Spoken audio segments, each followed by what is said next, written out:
Tonight, you'll read a sentence that feels like truth. You'll nod even if you can't prove it, but the real answer is far stranger. Your brain often builds a story first, then treats it like evidence. That's useful when survival depends on speed. Your ancestors didn't have time for perfect understanding, so your mind learned to guess, predict, and make sense quickly. Think of it like this: your brain is always forecasting what comes next. When the world matches your guess, you feel calm. When it doesn't, you update. That update isn't purely scientific, it's also emotional because emotion makes predictions sticky. In the 1980s, psychologists Amos Tversky and Daniel Kahneman showed that people don't just calculate probabilities. They form impressions first, then justify them later. So the feeling of rightness can come before the facts. And once you feel certain, you look for support instead of doubt. There's another force, too. When beliefs conflict, your mind gets uncomfortable.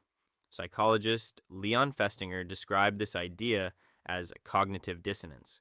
So, if a story clashes with what you see, your brain may patch the story to reduce the stress. Humans also learned to share stories because groups depend on shared meaning. Anthropologist Joseph Henrich argues that social learning lets cultures spread strategies fast.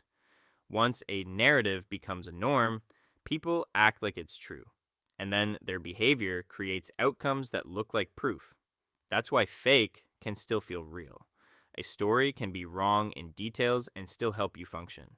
It can tell you who's safe, who's dangerous, and what to do next. Your brain cares about usefulness, not perfect accuracy. So, what do? Don't kill stories. Just treat them like hypotheses. When certainty spikes, pause and ask, what evidence would change my mind? A small habit like that forces your brain to compare, not just commit. Tonight, you'll read a sentence that feels like truth. You'll nod, even if you can't prove it. But the real answer is far stranger.